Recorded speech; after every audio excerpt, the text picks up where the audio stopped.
Ini ada juga pertanyaan gini Ustaz. Apa tidak sebaiknya warga Palestina ini meninggalkan tanahnya mereka Ustaz? Jadi hijrah ke tempat yang lebih aman Ustaz. Ini orang yang bicara seperti ini, saya kembalikan ke masalah kasus penjajahan dulu Indonesia. Waktu kita dijajah sama Belanda. Yang mana kita pilih? Melawan atau tinggalkan Indonesia? Coba jawab ini. Lawan. Cuma 5 orang yang mau melawan. Yang lain mana pengecut? Hah? Lawan. Gimana caranya? Gak usah bicara negara, ikhwan dan akhwat sekalian. Dompet antum mau diambil orang, lawan. Gimana caranya? Gak boleh, pengecut itu hukumnya haram dalam Islam. Gak boleh. Kalau hak antum gak boleh. Sampai kata Nabi SAW, siapa yang terbunuh membela dirinya, kehormatannya, hartanya atau keluarganya, mati syahid. Seorang sahabat dalam riwayat sahih mengatakan, ya Rasulullah, kalau ada orang datang mau mengambil harta saya, kata Nabi SAW, qatilhu. Tahu apa arti qatil? Perangi dia, lawan, bunuh dia. Itu maknanya. Kalau mau diambil hakmu, lawan dia. Lalu orang itu bilang apa? Ya Rasulullah, kalau saya bunuh dia, maksudnya secara hukum agama bagaimana? Kata Nabi SAW, kau tidak berdosa. Kalau saya dibunuh, kata Nabi SAW, kau mati syahid.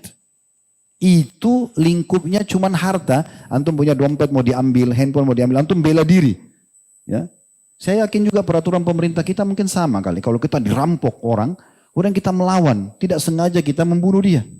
Karena kita diserang duluan, gitu kan? Ada bukti-bukti, ada saksi. Gak mungkin kita kena hukum. Wong kita diserang, kan gitu. Nah seperti itu. Apalagi kalau sudah negara. Kenapa harus ditinggalkan?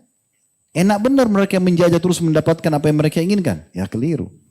Di sini Islam datang justru harus membela. Gak boleh. Memang ada fatwa, ini bukan fatwa. Saran dari Syekh Albani rahimahullah. Saya pernah menemukan sebuah tulisan beliau. Beliau menganjurkan masyarakat Palestina yang merasa tidak bisa, ya, terganggu, tersiksa, mereka bisa hijrah. Dan sebagian memang ada yang hijrah. Ada yang tinggal di Jordania, ada yang tinggal di Mesir. Karena mereka merasa tidak bisa di dalam Palestina. Mereka selalu merasa jengkel melihat penjajahan ini. Tapi yang mau tinggal di sana terus kita katakan mereka berdosa. Ya enggak lah. Justru mereka sekarang ini saya melihat sedang ribat. Semua warga Palestina sekarang mendapatkan pahala ribat. Ini perlu kita cemburu. Ya. Kata Nabi SAW, 3 mata yang tidak akan disentuh oleh api neraka. Dalam riwayat lain, tidak akan pernah lihat neraka selamanya. 3 mata. Mata yang pertama, nangis karena takut kepada Allah. Yang kedua, mata yang berjaga-jaga di jalan Allah. Nah ini orang sedang menghadapi peperangan. Gak bisa tidur malam, setiap saat bisa diserang oleh musuh. Ini namanya mata yang berjaga-jaga karena ya takut atau berjaga di perbatasan muslimin atau dalam peperangan. Yang ketiga, mata yang selamat dari hal-hal yang diharamkan. Ada seorang sahabat namanya Anas bin Abi Marthad Al-Ghanawi radhiyallahu anhum. Satu waktu Nabi SAW sedang menuju ke Hunain dan akan berperang. Kemudian waktu itu beliau lagi mau istirahat sama pasukan.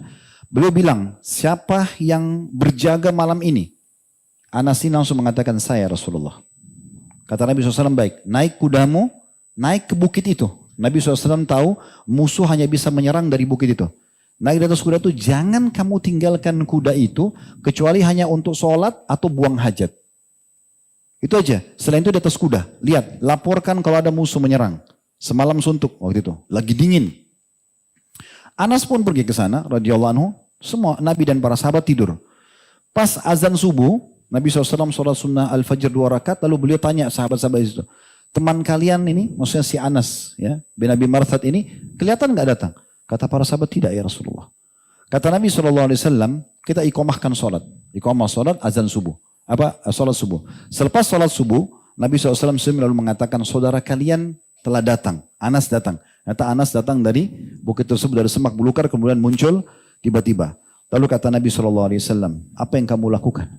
Dia bilang, ya Rasulullah, saya memantau kiri kanan dan saya tidak temukan mereka ada satupun yang akan menyerang kita.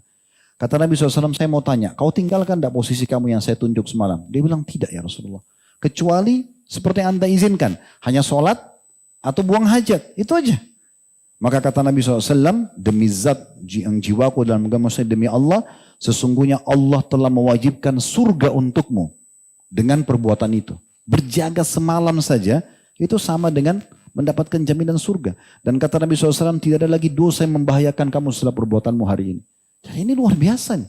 Mereka sedang berjaga-jaga. matanya di jalan Allah Subhanahu wa taala. Jadi mereka punya kelebihan yang perlu kita cemburuin ya sebenarnya. Jadi tidak usah peduli teman-teman sekalian dengan runtuhan yang jatuh, badan yang rusak.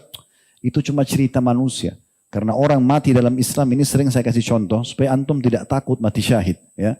Orang itu mati cuma satu yang dirasain. Mau kepalanya hancur di tabrak kereta api, mau di atas pesawat meledak, mau jatuh ke lautan tenggelam dimakan oleh ikan, mau mati di atas ranjang, mau kena bom, mau ditebas lehernya, sama saja. Itu prosesnya beda-beda, tapi sama saja. Merasakan satu sakaratil maut, sederhana. Orang beriman akan lihat malaikat, dia nggak ada lagi kepalanya hancur, badannya panas, itu nggak ada lagi. Yang dia lihat malaikat cabut ruhnya, kalau orang mukmin mudah, kalau orang kafir sulit. Clear, selesai. Jadi nggak usah terpengaruh dengan jasad. Kalau kita terpengaruh dengan takutnya jasad kita dihancurkan oleh musuh, maka kita tidak akan berperang membela agama Allah Subhanahu wa taala.